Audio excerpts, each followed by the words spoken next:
Le lundi, c'est très souvent difficile de démarrer la semaine. C'est toujours avec donc des cafouillages et tout ça pour démarrer la semaine. Mais de toute façon, si vous restez fidèle à l'émission Bonjour le Faso, vous allez avoir du tonus, vous allez avoir l'énergie nécessaire et vous allez avoir les informations nécessaires pour débuter votre semaine. Alors, fidèles téléspectateurs de cette émission Bonjour et bienvenue à cette nouvelle semaine de présentation avec une nouvelle équipe de réalisation. Et c'est avec le même plaisir que nous vous retrouvons pour encore vous servir de la découverte de l'information et puis bien sûr un peu de divertissement à travers l'émission Bonjour le Faso. Aujourd'hui, c'est la journée mondiale de la fille. 11 octobre et nous avons une pensée spéciale à toutes ces filles du monde entier qui nous suivent et surtout à celles de Burkina Faso. Belle journée mondiale de la fille à toutes. Alors, aujourd'hui et cette semaine, nous allons nous intéresser à un homme qui a marqué l'histoire des affaires, le monde des affaires burkinabé. Il s'agit de El Hadj Oumarou Kanazoué, feu Oumarou Kanazoué qui nous a quittés en 2011. Mais vous le savez, quand on parle de Oumarou Kanazoué ou Oka, pour parler de ces entreprises, les Burkinabés se souviennent encore de ce richissime homme d'affaires. Et nous allons partir à la découverte de ce monsieur dans la rubrique à la découverte de cette semaine. Notre invité du jour, nous allons le joindre en ligne. Il est au Canada. Il s'agit donc de monsieur Yacouba Yameugou. Il est le fondateur de Africa Stream. C'est une plateforme numérique qui permet de diffuser des films africains à travers bien sûr cette plateforme. Nous allons le joindre et d'ici là bien sûr il sera avec nous. Alors aujourd'hui c'est lundi et vous avez rendez-vous avec Patrick Gampené pour la rubrique Langue fourchue. Nous allons recevoir également des annonceurs pour parler de concerts. Merci de nous renouveler votre fidélité. Nous démarrons tout de suite et maintenant avec la première rubrique à la découverte de... Et dans la rubrique à la découverte de cette semaine, nous vous invitons à la découverte d'une personnalité et de ses réalisations. Le riche et célèbre entrepreneur et homme d'affaires qui a marqué son temps des années 70 à 2010, feu El Hadj Oumarou Kanazoué. Il est décédé le 19 octobre 2011 à l'âge de 84 ans, il faut le rappeler. Alors, nous lui rendons hommage 10 ans après à travers le rappel de son modèle économique, sa générosité et sa sagesse, ses réalisations, routes, ponts, barrages, mosquées, etc., sa famille, ses amis et ses collègues. Feu Oumarou Kanazoué, encore appelé Oka du nom de son entreprise de travaux publics, était un impressionnant homme d'affaires qui est passé de tisserand à importateur de cola, puis à boutiquier et transporteur avant de se spécialiser dans les travaux et dans les bâtiments et travaux publics BTP. Oumarou Kanazoué est né vers 1927 à Yako, dans la province du Passouri. Il était le fils unique de sa mère avec qui il a appris à filer le coton. Ces cotonnades d'une qualité exceptionnelle se vendaient jusqu'au Mali et au Ghana. Des voyages qu'il n'hésitait pas à faire à pied à ses débuts, ce qui lui permettait aussi de commercialiser la cola et le sel. Il a connu cette vie après le décès de son père. Dès l'âge de 12 ans, Oumarou Kanazoué est orphelin de père. Il assiste alors sa mère dans le filage du coton, apprend le Coran et mène de petites activités. En 1950, il ouvre un restaurant à Yako, puis une boutique. En 1955, il achète un camion et se lance dans le transport de passagers entre le Burkina et la Côte d'Ivoire. De son vivant, El Hadj Oumarou Kanazoué racontait que son amour du travail bien fait et sa proximité avec ses clients l'aidaient à prospérer rapidement. Vers 1965, Oumarou Kanazoué dispose d'un parc de plusieurs camions. C'est en 1973 qu'il fonde sa célèbre et prospère entreprise Oka Oumarou Kanazoué. Cette entreprise se montre alors très active dans le bâtiment, les travaux publics et aménagements hydro-agricoles, surtout à la demande de l'État et de ses partenaires. Oka devient l'une des plus importantes entreprises du bâtiment en Haute-Volta, puis au Burkina Faso. L'ampleur de ces chantiers et de cet empire économique l'avait amené à acquérir des hélicoptères pour superviser ces chantiers.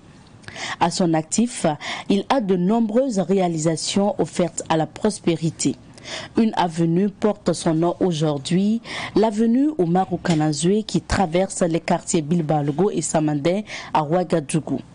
Il y a aussi le barrage de Yako dans le nord du pays qu'il a offert à son terroir et qui porte son nom. La plus grande mosquée de Ouagadougou et du Burkina Faso en construction à Ouaga 2000 porte aussi son nom. De son vivant, il n'a pas voulu dévoiler le nombre de milliards engloutis dans cet édifice religieux. Sa famille garde aussi le secret. Les mosquées qu'il a construites dans les localités du Burkina se comptent par centaines. El Hadj Umaru Kanazwe était le carrefour du monde économique burkinabé.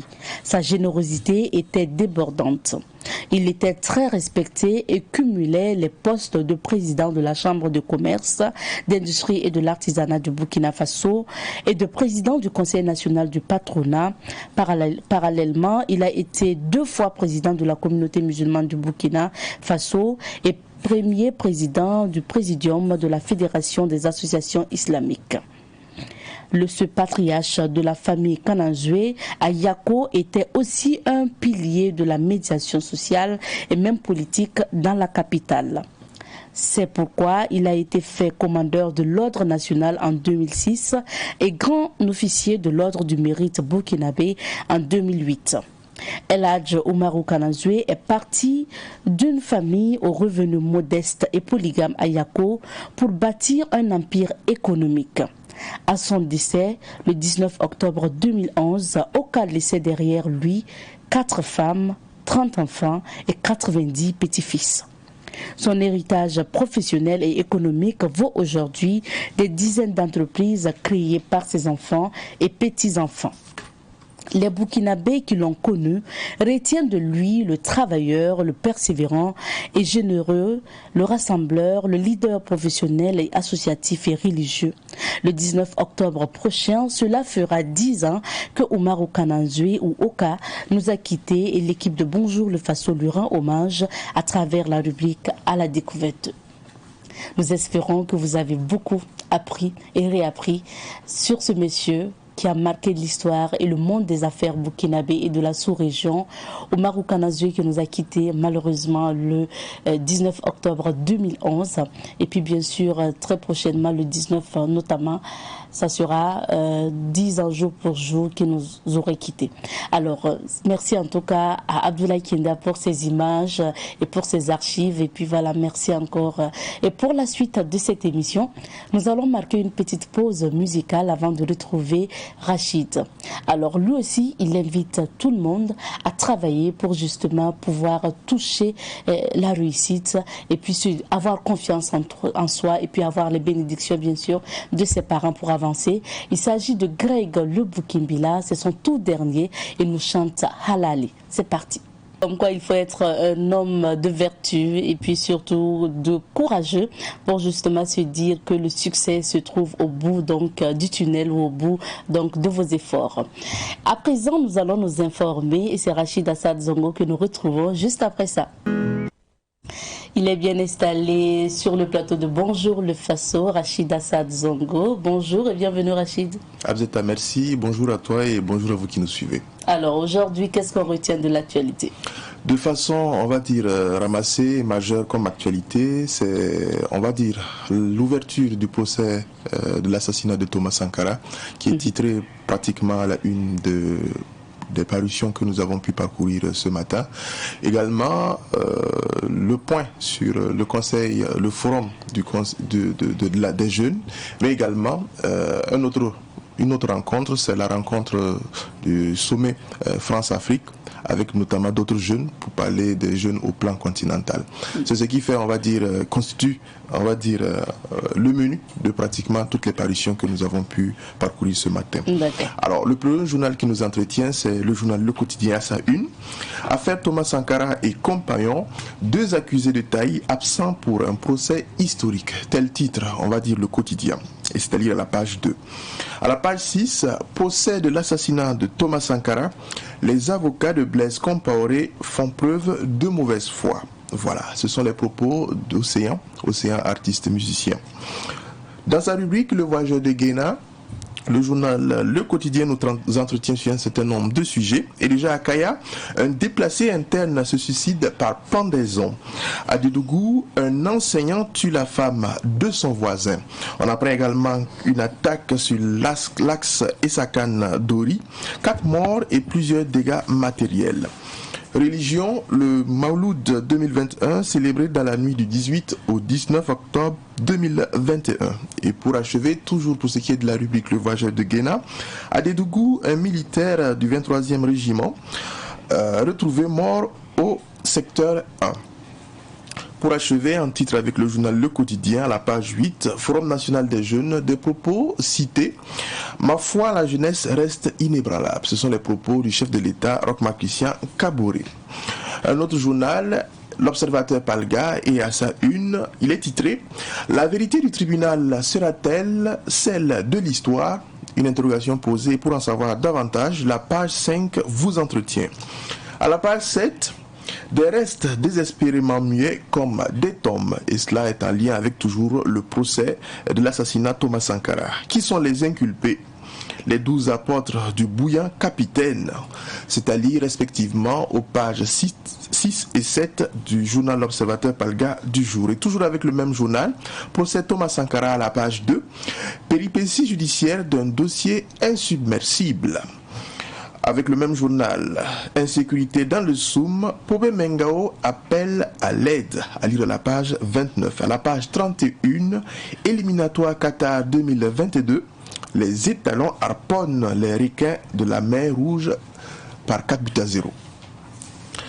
Et puis un autre journal, le journal Le Pays, également revient sur le jugement de l'affaire Thomas Sankara. Et ce sont, on va dire, les avis de certains citoyens. Déjà, il est confié un procès digne d'intérêt pour l'histoire et pour l'avenir. Voilà. Un autre, on va dire, un autre avis. J'espère qu'on ne va pas nous servir une parodie de justice. Propos de Maître Prosper Farama, porte-parole des avocats de la famille Sankara. Également, l'absence de Blaise comparé au procès était prévisible, c'est selon le député Élie Zongo de l'UNIR PS. Dernière intervention, ce procès forcé n'a d'autre objectif que de répondre à des déboires de certains hommes politiques. Dixit Bourema Ouedrago de agir ensemble.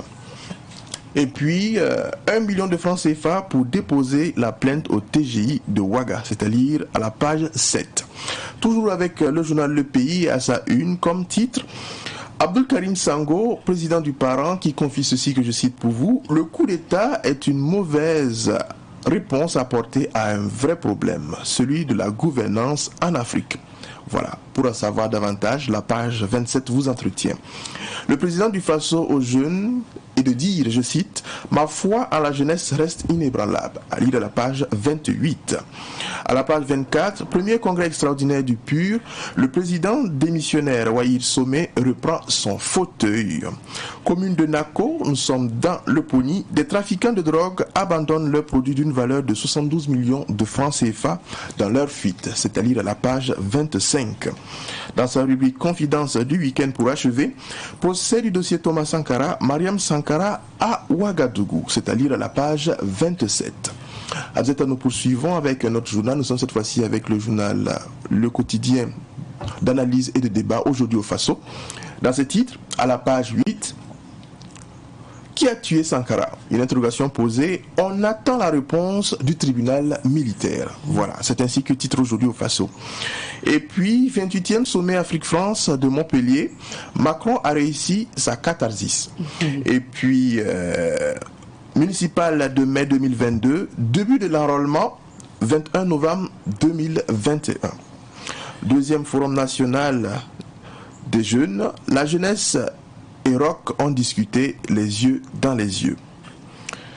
Dans sa rubrique news du jour, aujourd'hui au Faso, nous parle de vives tensions au marché à bétail de Tanga. Et puis, 4 personnes tuées sur l'axe Dori et Sakan. C'est ce qu'on avait à la une comme titre pour ce qui est du journal aujourd'hui au Faso. Du côté de Bobo Dioulasso, où est édité l'Express du Faso, on apprend que dans la commune rurale de Bama, Décryptage des énigmes d'un lotissement qui oppose. Dans sa rubrique Autant le dire, Front National des Jeunes, ce n'est pas à Rock qu'il faut demander. Voilà. Abdul Karim Sango, président du Parent, de confier, je cite, faire un coup d'État, c'est apporter une fausse réponse à un vrai problème. Voilà. C'est ainsi que voit le président du Parent, Abdul Karim Sango, pour ce qui est des coups d'État. Dans sa rubrique Simple Détail, l'Express du Faso nous parle du dossier Sankara, qu'il s'ouvre, qu'on juge et qu'on en finisse avec. Voilà. Dédougou, il tue la femme de son voisin. Réforme de la promotion immobilière des résidents des zones non loties de Bobo dans la rue. Pour achever, avenue de l'Union européenne, une benne percute un taxi-moto et écrase 2 personnes. Nous sommes, comme je l'indiquais, à Bobo-Dioulasso. C'est là-bas qu'a eu lieu cet incident.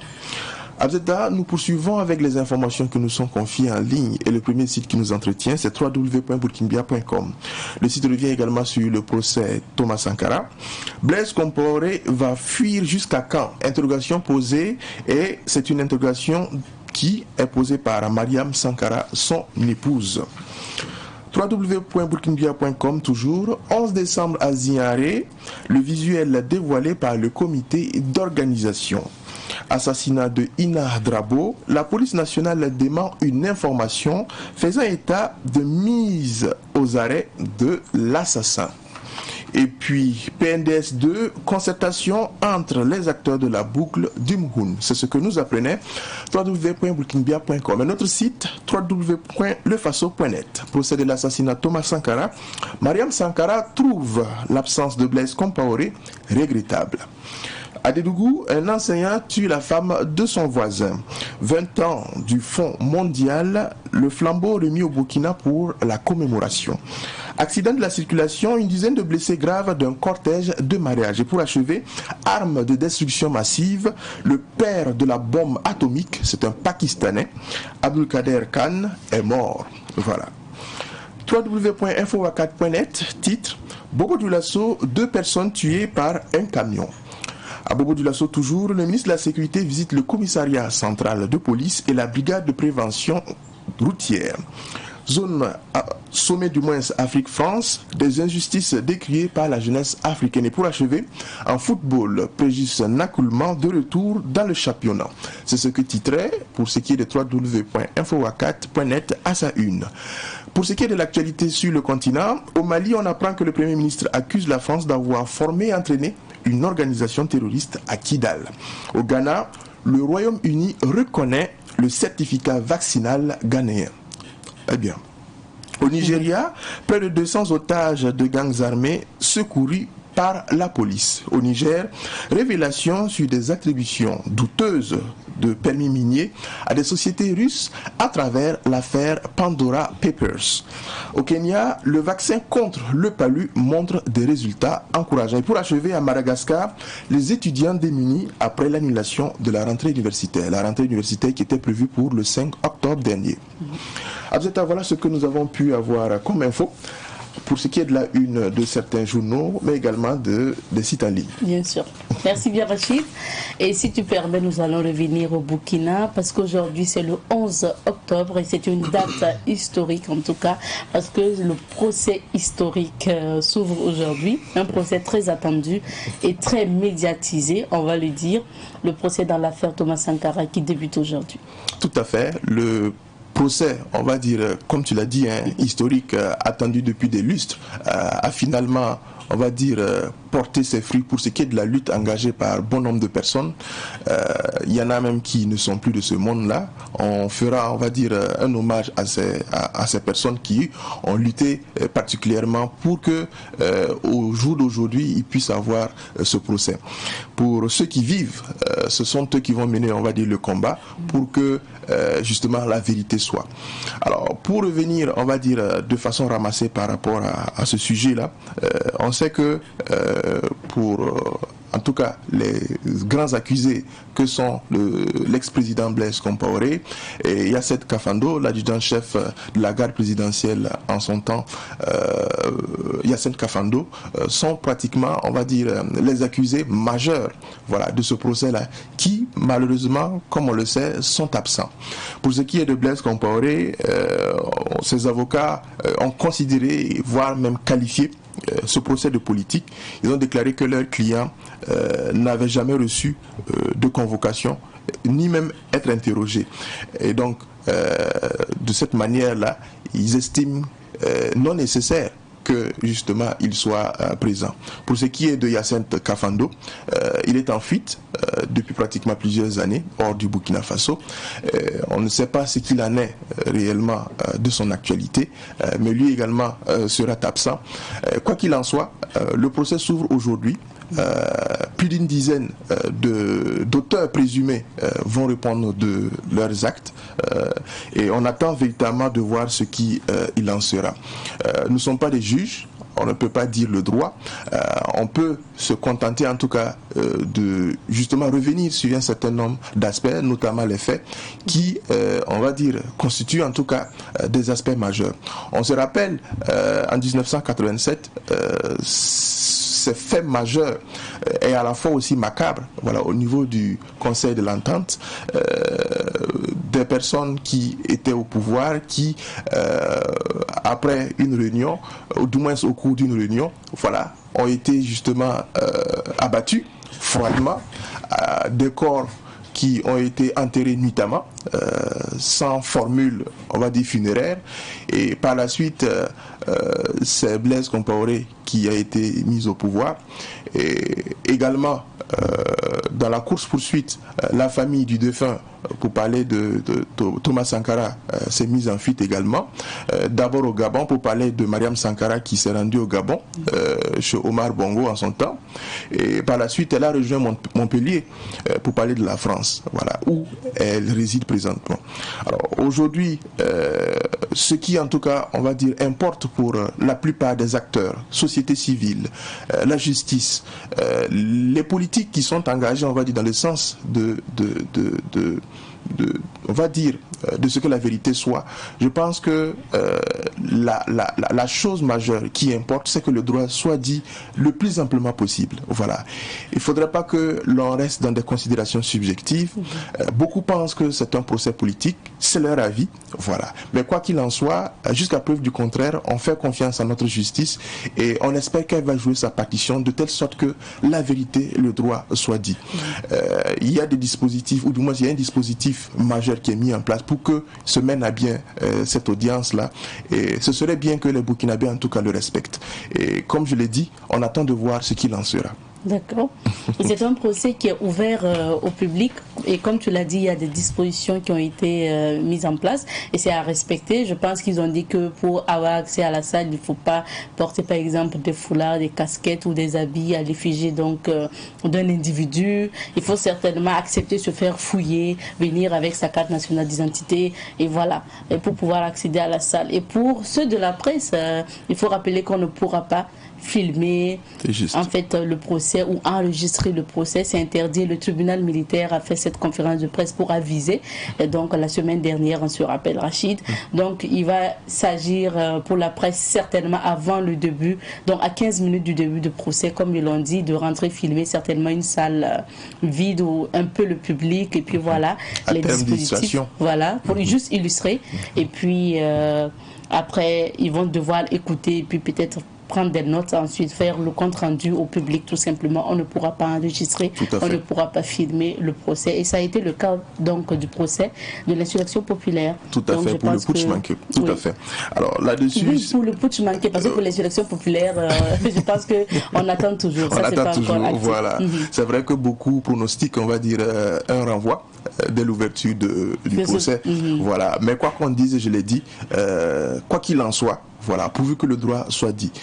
Que le procès soit renvoyé à une date X, ce n'est pas ce qui, en tout cas, on va dire, pourvu qu'on démarre les choses. Pourvu que les choses démarrent, que la procédure respecte sa forme, son fond, et qu'on aboutisse véritablement à la vérité. Et puis de toute façon, selon la justice, même si il y a des accusés qui ne sont pas là, ils peuvent quand même être jugés. Donc... Tout à fait. Le jugement par contumace n'a pas démarré avec ce procès-là. D'accord. Et Mariam Sankara qui est attendue donc à ce procès, et nous allons voir, Rachid, c'est sûr qu'on va traiter cette actualité tout au long de cette journée à travers nos sessions d'information, flash 10h, 11h, et puis bien sûr dans la mi-journée et le soir.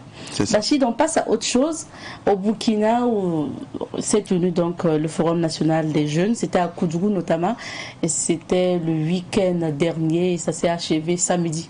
C'est ça, le Forum national des jeunes qui a permis, on va dire, au chef de l'État, Roch-Marc Christian Kaboré, d'avoir un tête-à-tête, un face-à-face avec les jeunes pour discuter, on va dire, de à la fois leurs préoccupations, mais également ce qui sévit actuellement dans leur pays et qui, directement ou indirectement, les touche. Là-dessus, deux aspects sur lesquels je souhaite revenir. Le premier aspect, c'est que on peut être heureux, on peut s'estimer heureux de voir que ce cérémonial, ou sinon ce face-à-face avec les jeunes a toujours cours, c'est déjà bien. Ça, c'est un premier aspect qu'il faut noter. Et là-dessus, il faudrait que cela puisse se pérenniser. Mais où il y a bémol, et c'est là le deuxième aspect, c'est que même si ces forats-là doivent se pérenniser, il faudrait que ce soit véritablement utile. Pourquoi je parle d'utilité? J'ai constaté que malheureusement, on se retrouve pratiquement dans la même chose. Quand je dis pratiquement dans la même chose, c'est quoi? Aujourd'hui, on se retrouve en 2021. Le forum est institué depuis pratiquement 2005. Nous sommes en 2021. Et en 2015, si j'ai bonne mémoire, il y avait les Assises nationales de la jeunesse, et en 2017, il y avait les États généraux de la jeunesse. Au jour d'aujourd'hui, est-ce que les jeunes, et avec les autorités que les jeunes eux-mêmes ont mis en place, est-ce qu'il a pu être fait un bilan pour voir qu'est-ce que ces forats-là ont pu enregistrer en termes d'acquis, en termes d'insuffisance, et qu'est-ce qu'il y a lieu de faire? Je pense que cet exercice-là n'a pas été fait, ou même s'il a été fait, a été mal fait. Au jour d'aujourd'hui, on se retrouve pratiquement avec les mêmes difficultés que vivent les jeunes. Chômage, difficultés liées à l'instruction, pour ne citer que ces exemples-là, parce que le temps nous manque. Alors, c'est dire que aujourd'hui, si les jeunes véritablement, ça c'est un premier point, si les jeunes veulent véritablement sortir de leurs difficultés, il faut qu'ils apprennent à s'assumer. S'assumer à tous les plans. S'assumer d'abord dans l'intérêt qu'ils vont porter à la gouvernance de leur pays. Ça, c'est important. Il faut qu'ils s'intéressent à la chose politique. Il faut qu'ils s'impliquent à la gouvernance actuelle. Le deuxième aspect, il ne faut pas se limiter seulement, il ne faut pas se contenter seulement à être attentiste, on va dire, de l'État. Non, il faut apprendre à être autonome. Et pour cela, il faut développer des initiatives. On va dire que le contexte ne favorise pas cela. Mais la réalité, pratiquement pour parler de la réalité sécuritaire, existe dans beaucoup de pays. Comment ces pays-là font? Alors, inspirons-nous de justement ce qui se passe ailleurs. Inspirons-nous de ce qui se passe ailleurs. J'ai aimé quand les jeunes ont demandé qu'il y ait une diversification au niveau de la coopération militaire. Bon, ça suppose qu'ils ont davantage maintenant un regard sur ce qui se passe. Et ça, c'est parce que maintenant, ça chauffe. Il ne faut pas attendre que ça chauffe. Il faut prendre toujours les dispositions de façon préventive. Et je pense que si les jeunes s'inscrivaient dans cela, on pourrait se retrouver quand même avec moins de dégâts en termes de difficultés aujourd'hui. Malheureusement, ce n'est pas le cas. Les jeunes, chaque fois, on se rue vers les concours de la fonction publique, qui sont pratiquement le mode principal d'emploi pour les jeunes, et on attend que l'État fasse le reste. On ne peut pas s'en sortir comme ça. C'est vrai qu'au niveau entrepreneuriat aussi, c'est difficile. Soit c'est les procédures qui sont difficiles pour pouvoir avoir justement les agréments, ou c'est les moyens qui manquent. Je pense que là-dessus, il y a tellement de centres de formation et il y a tellement d'initiatives aujourd'hui que l'on peut entreprendre. Il ne faudrait pas que l'on pense que dès le départ, ça va marcher. Non, ce n'est pas systématique. Voilà. Mais il faut oser. Et pour cela, je pense qu'on a assez de ressources pour cela. Voilà, pour parler des jeunes. D'accord. Voilà. Rachid, comme tu parles d'acquis, moi je ne dirais pas qu'il n'y a pas eu d'acquis, parce que tu dis que les forats se succèdent et se ressemblent, il n'y a pas eu tellement d'acquis et tout.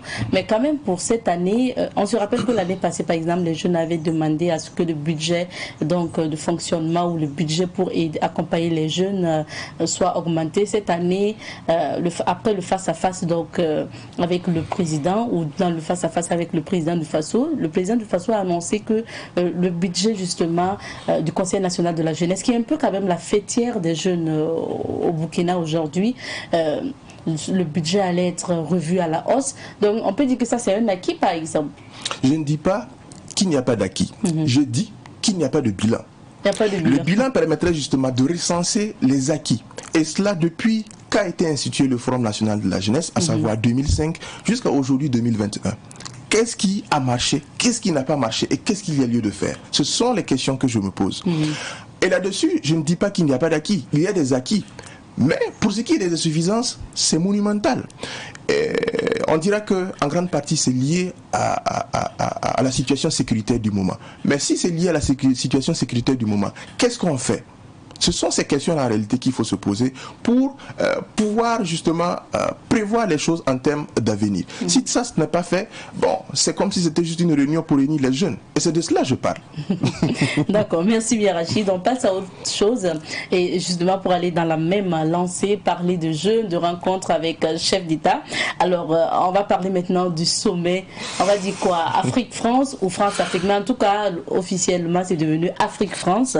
Donc c'était à Montpellier en France et Emmanuel Macron a rencontré des jeunes. C'est un jeu de mots, moi je trouve que c'est un jeu de mots. France-Afrique, Afrique-France. Voilà. Bof. Pour revenir sur le sujet très rapidement, c'est vrai que le sujet fait toujours polémique. Mais quoi que l'on dise, deux choses sur lesquelles je vais revenir très rapidement. Je pense que les Africains, et ça c'est une valeur que l'on partage, notre éducation, que vous quittez le nord pour aller au sud, de l'est à l'ouest, nous sommes ouverts. Nous sommes ouverts et nous aimons parler. Et parler, c'est une chose qui fait partie intrinsèque de nous. Que l'on nous demande de venir échanger, je pense que c'est juste qu'on a échangé. Je ne vois pas mal qu'on quitte chez nous pour aller échanger avec d'autres personnes sur ce qu'on vit véritablement comme réalité. C'est vrai que on pourrait en cela, voir une sorte, au plan politique, et ça beaucoup de gens le disent, une sorte d'humiliation, d'affront qui a été faite par cette initiative prise par la France d'inviter exclusivement les jeunes pour parler des problèmes que vivent leur pays. C'est comme s'ils sont venus humilier leur chef d'État pour parler de leurs problèmes. C'est comme si les chefs d'État africains étaient de véritables irresponsables et on appelle les jeunes africains pour venir les critiquer. Non, ne voyons pas ça sous cet angle. Voyons ça sous l'angle véritablement qui peut nous arranger. L'angle qui peut nous arranger a été dit au cours de ce sommet. Les jeunes ne sont pas passés par 4 chemins. Ils ont dit exactement ce qui se passe. Et ils ont interpellé également l'ancien colon, qu'est la France. Il ne faudrait pas que la coopération ou le soi-disant partenariat qu'on entretient aujourd'hui soit comme il a été depuis longtemps jusqu'à maintenant.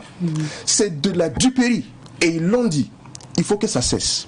Et si il a, comme il a dit, pour parler d'Emmanuel Macron, un minimum de sincérité, je pense qu'il va revoir sa coopération, ou sinon comme il l'appelle partenariat, avec les États africains. Et là-dessus, c'est ce sur quoi je pense que doit s'attarder justement le débat. Que des jeunes ici aient tenu un forum et que d'autres jeunes Africains soient allés échanger avec le président Macron. Ça pouvait se faire avec le président américain, ou bien ça pouvait se faire avec le président américain.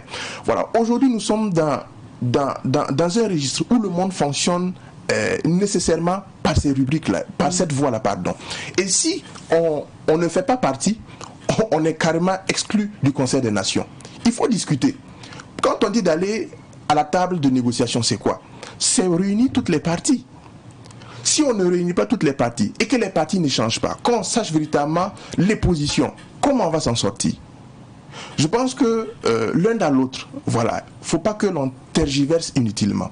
Si les jeunes Africains savent véritablement ce qu'ils veulent pour aujourd'hui et pour demain, je pense que c'est un départ pour s'assumer. Ce qu'ils ont dit là-bas, là, qu'ils viennent dire ça à leur président. C'est comme ça. Et s'assumer, c'est quoi? C'est dire ce qu'il faut dire et choisir les décideurs qu'ils estiment véritablement à même d'assurer la destinée de leur pays. Alors, Rachid, c'est un peu les décisions après ce sommet-là qui pose aussi problème à certains observateurs. Quand tu écoutes un peu les critiques, pourquoi vous allez vous discuter avec un président français, vous dénoncer? Nous avons vu tous ce bout de l'intervention de Aida Kouama qui est burkinabé, qui se dit africaine, burkinabé et fière de l'être et qui vient du pays de Thomas Sankara, et pour certains en tout cas qui a représenté valablement le Burkina parce que ça a été son intervention qui a été plus médiatisée. Je vais parler aussi de la Malienne qui a intervenu aussi. C'est ça. Alors, dans leur intervention, bien sûr, elles ont parlé plus de l'aide, il faut revoir les choses, il faut aller maintenant à des partenariats pour qu'on ne dise pas que l'Afrique est en bas et puis autant la main ou marginalisée et tout. Mais après, les conclusions aussi, Emmanuel Macron, après cette rencontre, qui propose une somme encore pour aider ces jeunes-là ou accompagner les organisations de la société civile africaine. C'est le deuxième aspect sur lequel j'allais m'attarder. Mais Rachid, c'est un peu paradoxal. Quand vous venez dénoncer quelque chose et puis vous repartez avec de l'argent encore, bon. C'est le deuxième aspect sur lequel justement j'allais m'attarder. Et c'est là qu'il y a bémol. Voilà. Initialement, et ce qu'on a compris justement par ce sommet-là, c'était de venir échanger avec justement, c'est d'échanger avec les jeunes. C'est vrai que on pouvait imaginer tout, hein. Voilà, on pouvait imaginer même qu'il soit pris des engagements. Mais quoi que l'on dise, et les jeunes même l'ont même relevé, ce n'est pas à ces jeunes-là qu'il faut, c'est pas avec ces jeunes-là qu'il fallait dialoguer pour prendre des décisions. Même si ils proposent, même si ces jeunes-là proposent, c'est pas eux qui décident. Ce sont les chefs d'État qui décident. Aujourd'hui, et il a pris la décision. Aujourd'hui, il décide d'accompagner la société civile africaine. Les jeunes ont pourtant dit, ils ont les moyens. On a les moyens, on a les ressources. C'est parce qu'il y a de la dilapidation des ressources qu'on se retrouve avec sans moyens. Voilà. Alors, si les jeunes, véritablement, ont compris le jeu d'Emmanuel Macron, je pense qu'ils doivent refuser cette aide-là. Ouais. Je l'ai dit avant, il faut qu'on arrive à s'assumer. Il faut qu'on arrive véritablement à s'assumer. Et véritablement s'assumer là, c'est quoi? C'est refuser l'aide. Ça n'a pas commencé maintenant. Ce que même Aida Kouama a dit, c'est ce que la plupart du temps on dit sur le plateau. C'est ce que les journalistes, les experts et pratiquement tous ceux qui sont engagés pour que l'Afrique soit interdépendante, que justement cela soit. Voilà. Donc ça ne date pas de maintenant. C'est juste une reformulation des choses. Voilà. Aujourd'hui, je pense que on doit avoir tiré assez de leçons par rapport à la politique française en Afrique. Et si les jeunes véritablement veulent le développement de leur pays, leur propre développement, je pense qu'il faut s'assumer. Et je l'ai dit, si on accepte cette aide-là, c'est nous-mêmes qui nous engageons à pérenniser cette France-Afrique-là. Et c'est clair. C'est comme si Emmanuel Macron a décidé de repartir chercher la jeune graine, ou bien on va dire, parce que repartir à la jeunesse, si avec les chefs d'État aujourd'hui, ça va, parce que en termes de coopération, les gens ont toujours dit qu'avec les chefs d'État, je ne te coupe pas, je freine juste ton élan. Mais c'est logique. Les jeunes sont l'avenir de l'Afrique. Voilà, il faut repartir. C'est les futures élites, c'est les futurs dirigeants de l'Afrique. Quoi de plus normal qu'échanger avec eux? Il faut les préparer. Il faut les préparer, moralement, spirituellement et autres. Et c'est ça. Et c'est ça, en fait, qui a démarré. Voilà pourquoi beaucoup considèrent cela comme une sorte de théâtre. Ils n'ont pas totalement tort.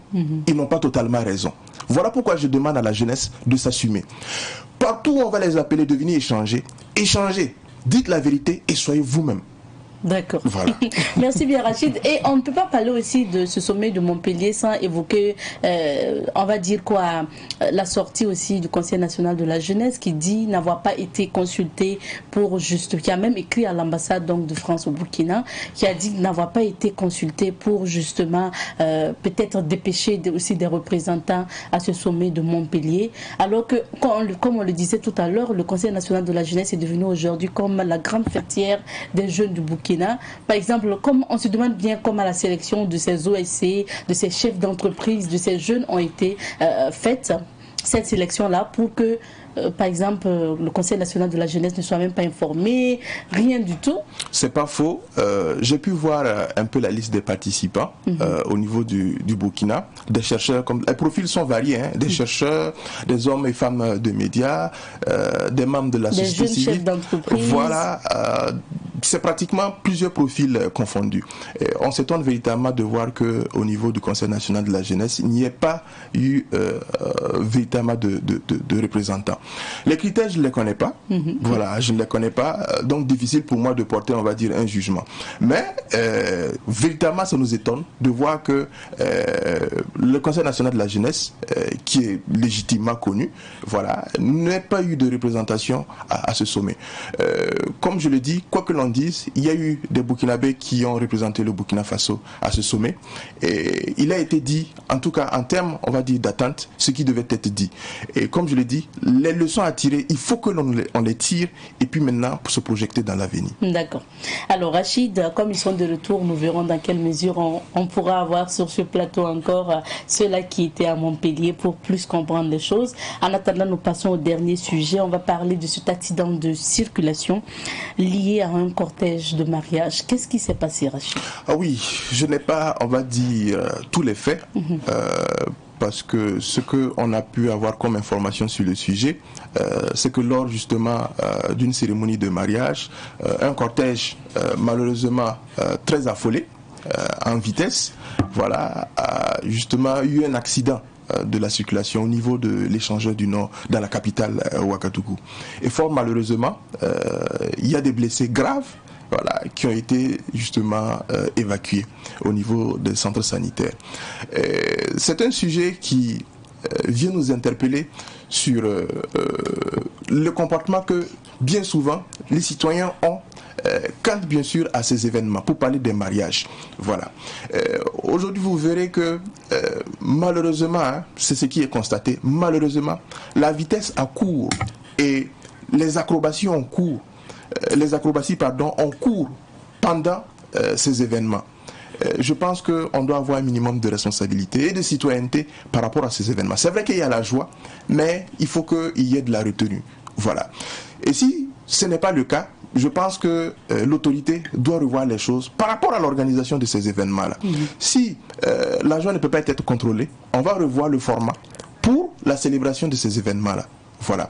Et l'autre chose, ou du moins l'autre aspect sur lequel je voudrais justement insister, quand ces événements ont lieu, parce que c'est vrai qu'il y a les cortèges, les mesures qui sont prises aussi pour encadrer la sécurité de ces cortèges-là manquent.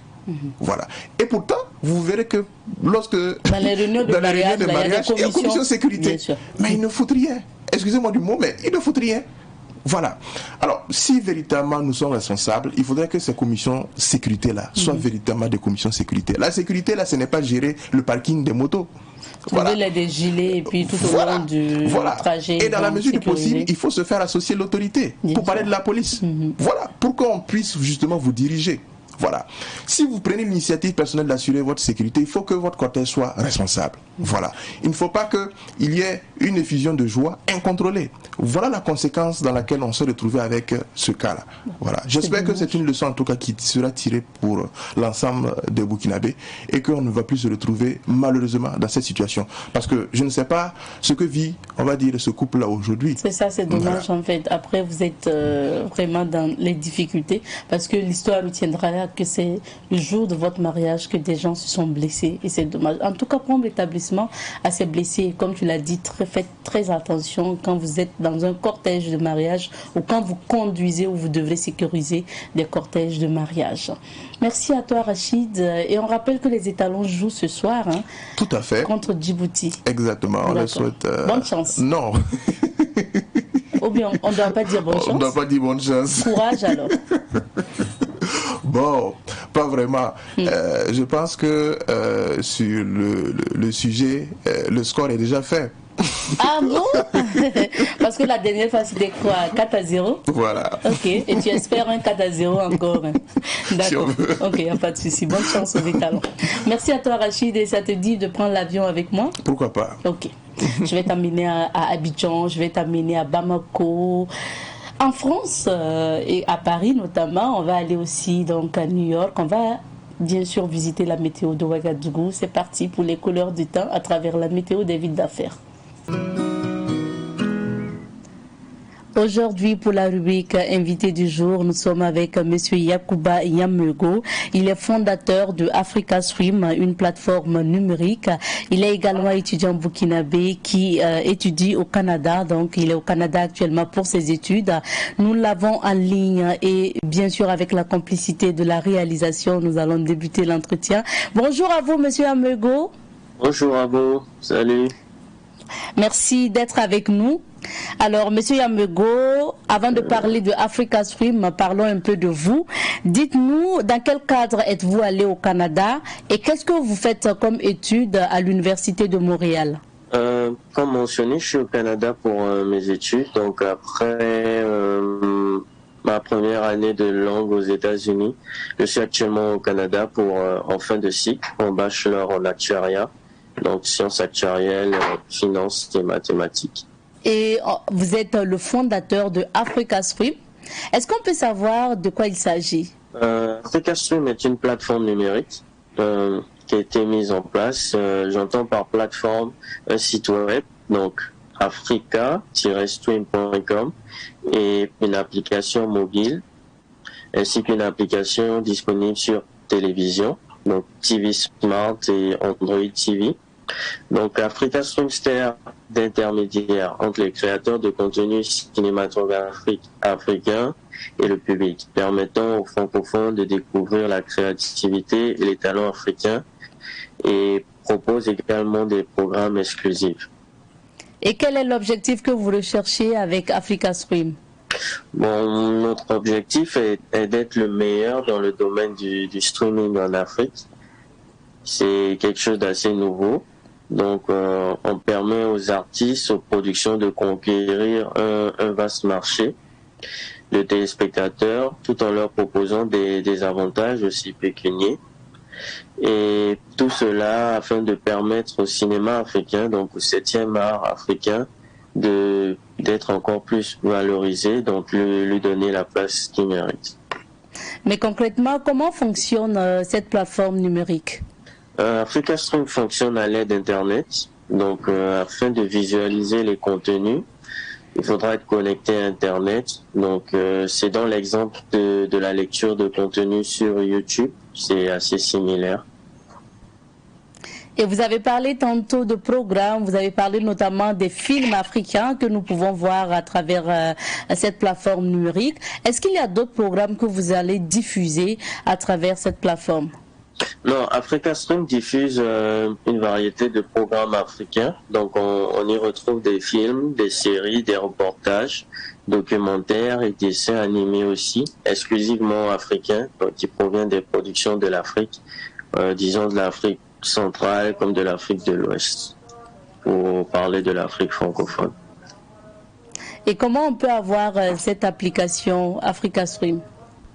Africa Stream est disponible pour les utilisateurs d'Android, donc sur le Play Store, donc il pourra être téléchargé facilement sur Play Store, Africa Stream, et pour les utilisateurs d'Apple sur le App Store. Il est aussi disponible récemment sur les télévisions Android, sur les Smart TV. Et comment on peut payer l'abonnement et combien coûte l'abonnement? Le client pourra accéder à la plateforme en souscrivant à un abonnement mensuel de 5 000 francs, soit 8 € par mois, qui donne accès à la plateforme sans restriction. Donc, le client aura droit au contenu en illimité à toute heure. Donc, le paiement est disponible en Afrique centrale, par les paiements mobiles africains, à savoir Move Africa, Orange Money. Également en Afrique de l'Ouest, les paiements mobiles africains, et pour la diaspora, les paiements Visa, Mastercard sont disponibles. Et quels sont les avantages qu'auront les abonnés de cette plateforme numérique?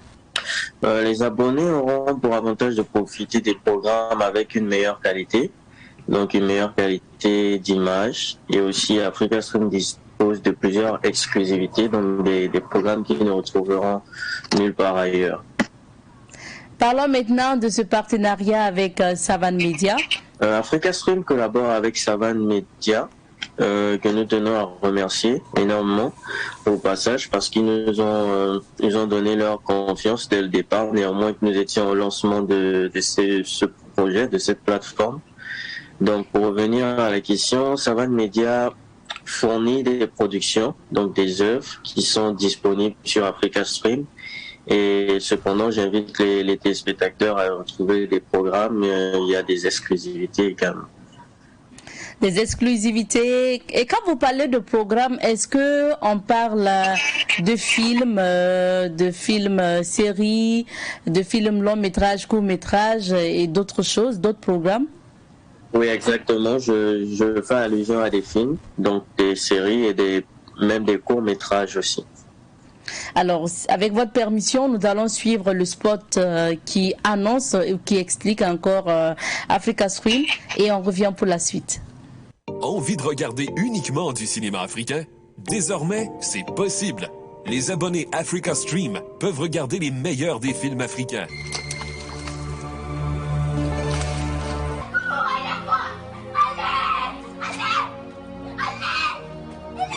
Mais aussi des séries et bien d'autres programmes. Elle a embrassé papa, je l'ai vu. Tout cela depuis chez vous, à la maison, sur votre téléviseur et partout ailleurs, sur votre smartphone, PC et tablette. Pour un abonnement mensuel de 5 000 francs CFA, soit 8 € ou 10 $.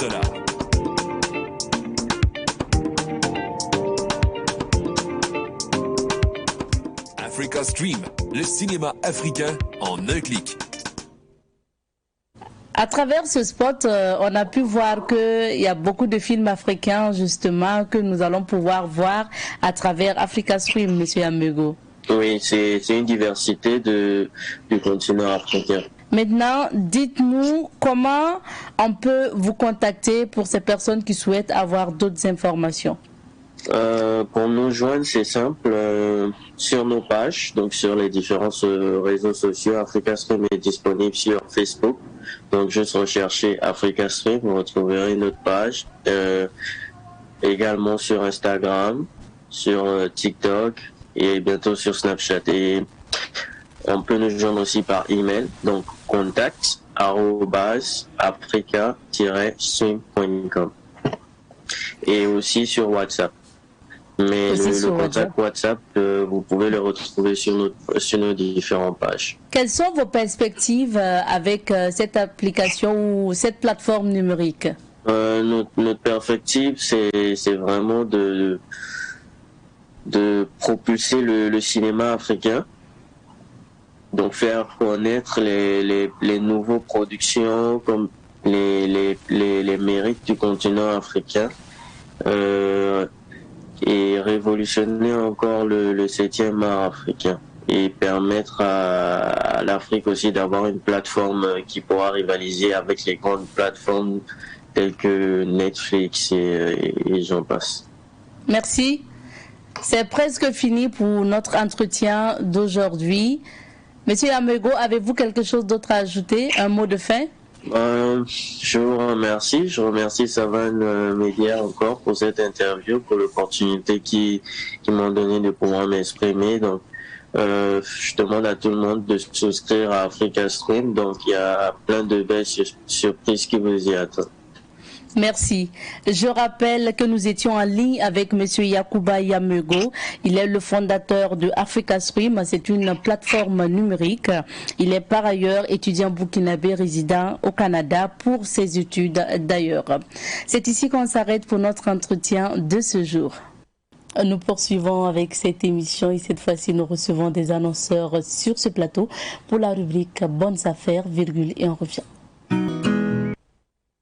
Nous sommes avec Monsieur Hervé Bama. Il est animateur, il est manager d'artistes. Il est là sur ce plateau en qualité donc de communicateur pour nous parler du concert gospel pour la paix. Bonjour et bienvenue Hervé. Bonjour. Ou devrais-je dire Vétio? Comme vous le voulez, hein, comme vous le voulez. Alors, vous êtes là pour nous parler de la grande nuit, et donc de célébration pour la paix et la sécurité au Burkina Faso. Qu'est-ce que c'est? Alors, tout d'abord, je voudrais dire merci à la télévision pour l'opportunité. Alors, cette grande nuit consiste à deux grands rendez-vous de chant. C'était ces deux grands rendez-vous de chant avec une voix singulière de la chanson gospel africaine. C'est bien Denamwana. Alors, ces deux grandes dates vont consister à chanter pour prier, d'ailleurs, et pour la paix et la sécurité au pays des hommes intègres. On en a besoin en ce moment.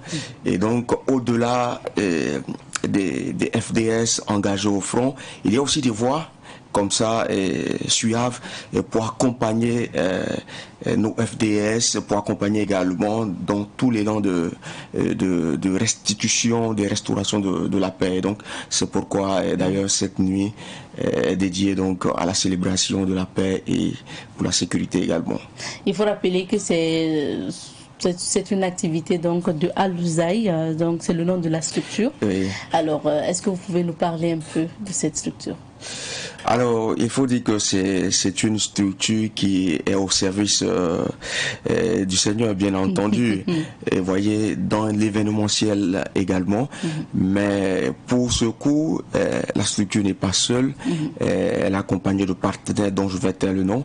Mais déjà, il faut savoir qu'il y a des partenaires qui l'accompagnent. Mais tout cela sous l'égide de l'Église évangélique au Burkina et de l'Église catholique, et bien entendu, à côté également certaines confessions religieuses accompagnent également l'événement. Alors, la tête d'affiche, comme vous l'avez dit, c'est l'artiste ou la chanteuse Denamwana. Pour ceux qui ne connaissent pas cet artiste, qu'est-ce que vous pouvez dire? Alors, Denamwana, d'abord, c'est une jeune dame qui vient de la République démocratique du Congo. Elle est née en 1986. Elle est auteure, elle est compositrice, elle est interprète, elle est conférencière également. Ah oui, c'est une conférencière. C'est une voix qui a à son actif 3 albums. C'est Hosanna, c'est Mon Aîné, c'est Souffle et c'est aussi plusieurs singles à son actif. C'est ce que je peux dire de cette grande dame de la musique africaine, mais surtout du gospel. Et pour ce concert, c'est vrai que c'est elle, mais est-ce que vous allez associer aussi des artistes burkinabés? Bien évidemment, parce qu'aujourd'hui, il y a 2 dates. La première date, c'est le jeudi, déjà 18 novembre 2021, du côté de la salle de banquet de Ouaga 2000. Ça, c'est la partie d'Inégala. C'est la partie d'Inégala et ça fait 15 000 francs l'entrée et le couple c'est 25 000 francs. Et donc le spectacle c'est à 19h exactement. Et donc le jour donc du d'Inégala, c'est les artistes invités, c'est Sadia, Christian Napon, la sœur Anne-Marie Kabouré. Ça c'est pour ce qui est de la salle de banquet de Ouaga 2000. Okay. Mais pour ce qui est de la partie Palais des Sports de Ouaga 2000, au prix de 2000 et de 5000 francs CFA, on a AMG, on a Vox Chris que vous connaissez bien, on a Lise Yao et Madame Séraphine Bonsé pour la partie Palais des Sports de Ouaga 2000. Donc pour répondre à votre question, il y aura bien des artistes burkinabés pour accompagner la chanteuse qui nous vient de la République démocratique du Congo. Et pour venir à ce concert, est-ce qu'il faut forcément peut-être adorer, être peut-être de cette confession religieuse ou bien tout le monde est invité à ce concert? Alors, je vous fais une anecdote. Il y a quelques années, nous assistons à un concert à la Maison du Peuple d'un chanteur qui venait de la Côte d'Ivoire. Mais moi, celui qui a payé, moi en tant que catholique, celui qui a payé mon ticket pour entrer là-bas était musulman. Voilà. On est partis ensemble. Mais lui, il adorait tellement cette chanson. Il n'avait rien à voir avec la religion est chrétienne. Mais c'est lui qui m'a envoyé là-bas. Et donc, tout comme lui et tout comme les bon nombre de personnes, il y en a qui n'étaient pas de la religion catholique ou de la religion évangélique ou qui n'étaient pas protestants mais qui sont arrivés là-bas et pour suivre le spectacle. Donc pour dire quoi, le spectacle il est ouvert à tout type de public. Et pour souligner également une partie des fonds, elle sera reversée plutôt aux orphelins et aux veuves des FDS est tombé sur le champ de bataille. Ça, c'est, nous y tenons véritablement, c'est pourquoi on invite le public à venir voir le spectacle et à participer également à soutenir les veuves et les orphelins donc des FDS est tombé sur le champ de bataille. Les photos de Dena Moana que vous voyez donc à l'écran à l'instant, et puis voilà, vous pouvez vous rappeler encore de cette jeune dame qui sera là, comme vous l'avez dit, qui sera là donc pour des concerts au Burkina Faso. Alors Hervé Bama, on va rappeler les lieux, les heures et puis bien sûr les conditions de participation à ces deux concerts. Bien évidemment, c'est 2 dates. La première date, c'est le jeudi 18 novembre 2021 du côté de la salle de banquet de Ouaga 2000 pour le prix d'entrée de 15 000 et 25 000. 25 000 c'est le couple et 15 000 c'est seul. Et donc et si ça c'est pour 19h. Oui, ça c'est pour 19h. Les 2 concerts sont également prévus pour 19h. D'accord. Et donc du côté du palais des sports de Ouaga 2000, ça c'est le 21, dimanche 21. Donc 3 jours après celui donc de la salle de banquet. Et donc là-bas le prix d'entrée il est fixé à 2 000. 5 000 également. Et maintenant, vous savez, il y a des artistes burkinabés qui accompagnent et ces 2 spectacles, si on peut les rappeler rapidement. Pour le premier spectacle, le 18, c'est Sadia, Christiana Pont, la sœur Anne-Marie. Et le deuxième spectacle, le 21, au Palais des Sports de Ouaga 2000, c'est Vox Chris, c'est AMG, c'est Lizzy Yao et c'est Maman Séraphine Bansé. Maintenant, je ne peux pas quitter votre plateau, si vous me le permettez, sans laisser les contacts pour l'achat des tickets. Les contacts, c'est le 70 71 79 39 76 53 30 46 71 57 04 94. Vous aurez remarqué qu'il y a autant de numéros, c'est pour permettre que tout le monde ait accès à nos numéros et que il n'y ait pas donc d'embrouille. Voilà. Est-ce que vous avez peut-être des lieux de dépôt de tickets? Ou bien en appelant, on peut juste... Quand vous appelez, on va vous indiquer aussi les lieux où vous pourrez les avoir plus facilement. Ça va être en fonction de là où vous résidez également. Hervé, pourquoi on doit faire le déplacement pour voir Dena Moana ainsi que ces artistes burkinabés en novembre prochain? Pourquoi on doit faire le déplacement? Premièrement, c'est une cause noble qu'on accompagne. Une cause noble, c'est-à-dire un concert de célébration donc pour la paix et la sécurité. Quelque chose qui nous tient à cœur parce que tant qu'il n'y a pas de paix, tant qu'il n'y a pas de sécurité, on ne peut pas vaquer à nos occupations, on ne peut pas venir à la télé ni à la radio. Et donc, on ne peut pas aller aussi au marché. Et donc, la cause, c'est d'abord ça. Et la deuxième cause, c'est que les bénéfices, une partie des bénéfices de ce concert vont repartir aux veuves et aux orphelins de FDS tombés. Vous savez que le soutien de ces familles-là n'incombe pas que à l'État burkinabé, n'incombe pas que aux particuliers burkinabés. Il y a que nous également, on a notre rôle à jouer. Et donc, en venant également, d'une manière ou d'une autre, vous participez donc à soutenir ces veuves, ces orphelins. Troisièmement, vous venez voir un grand spectacle et pour cette fin d'année 2021. C'est un grand spectacle de gospel qu'il faut venir voir et donc il y a plusieurs raisons qui doivent vous amener à venir voir ce spectacle. Le 19 novembre. C'est plutôt le 18 et le 21. Le 18 et le 21. Merci bien Hervé donc d'être passé. Et puis voilà, on vous souhaite bon spectacle encore. Et puis voilà, on aura d'autres occasions encore pour parler de ce concert puisque c'est en novembre. Alors pour accompagner Hervé Bama, je rappelle qu'il est communicateur donc de ce grand concert gospel pour la paix. Pour accompagner notre invité, nous allons vous proposer un clip de Sœur Anne-Marie. C'est parti.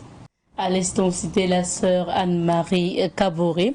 Et pour la suite de cette émission, nous allons vous proposer ce numéro de langue fourchue. Vous le savez, chaque lundi, mercredi et vendredi, vous avez rendez-vous avec Patrick Gampené à travers l'émission Bonjour le Faso. Allons-y pour langue fourchue et on se retrouve juste derrière. Mesdames et messieurs, bonjour et bienvenue à votre émission Langue fourchue. Le 25 septembre dernier, à la tribune de l'ONU, le Premier ministre malien Choguel Maïga a accusé la France d'abandon en plein vol. En effet, après l'annonce du retrait par la France de sa force Barkhane au Mali, le gouvernement malien a décidé d'explorer d'autres voies et moyens pour mieux assurer sa sécurité de manière autonome avec d'autres partenaires, comme l'expliquera le Premier ministre dans son discours. Et la réaction du gifleur giflé ne s'est pas fait attendre. Sans considération aucune, le Micron Emmanuel a qualifié de honte cette intervention du Premier ministre d'un État souverain qui n'aspire qu'à sécuriser son territoire avec ou sans cette France dont l'engagement au Sahel reste trouble. La honte, c'est cette même France qui siphonne les sous-sols africains pour se maintenir dans une Europe dans laquelle elle ne peserait rien sans l'Afrique. La honte, c'est cette duplicité de la France dans la lutte contre les forces du mal dans le Sahel. Au nom de quelle amitié la France peut-elle contrôler à elle seule une partie d'un territoire pendant que les forces gouvernementales qu'elle est censée accompagner à la pacification et à la réunification ne peut y accéder? Que fait et que cache la France aux yeux du reste du monde dans le Sahel? L'ingérence de la France depuis des siècles dans les affaires africaines ne cache rien d'autre qu'un pillage déguisé en aide au développement de nos États. Si tant est que Macron n'a rien à gagner en Afrique, et plus particulièrement au Mali, qu'est-ce qui justifie son déchaînement contre la volonté du gouvernement malien d'explorer d'autres formes de partenariat? De quoi, mais surtout de qui la France a-t-elle peur? Parce que la véritable question est là. Le rapprochement du Mali avec la Russie de Poutine effraie à plus d'un titre. La France perdra non seulement un champ d'expérimentation de sa politique militaire, mais aussi et surtout un marché prospère pour ses armes, elle qui n'arrive même pas à tenir un bon contrat de livraison d'armement à ses alliés. La France, une des plus grosses réserves d'or d'Europe, se verra coupée de son approvisionnement africain, surtout au Mali, dont il est notoirement connu que son sous-sol regorge de tellement de ce métal précieux.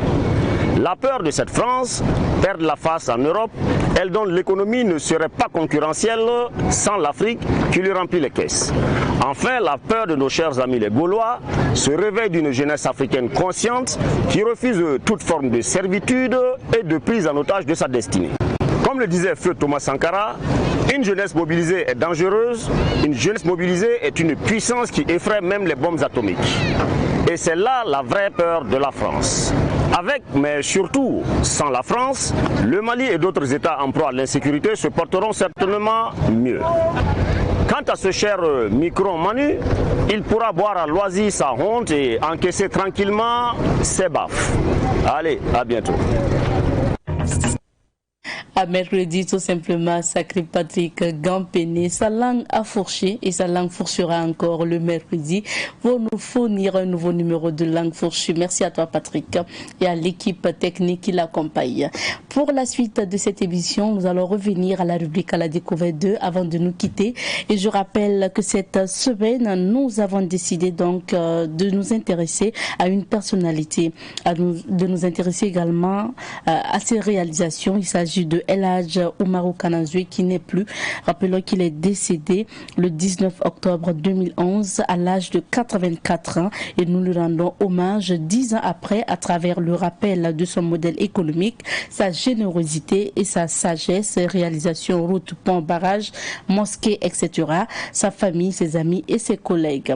Feu Oumarou Kananzoué, encore appelé Oka du nom de son entreprise de travaux publics, était un impressionnant homme d'affaires qui est passé de tisserand à importateur de cola, puis à boutiquier et transporteur avant de se spécialiser dans les bâtiments et travaux publics BTP.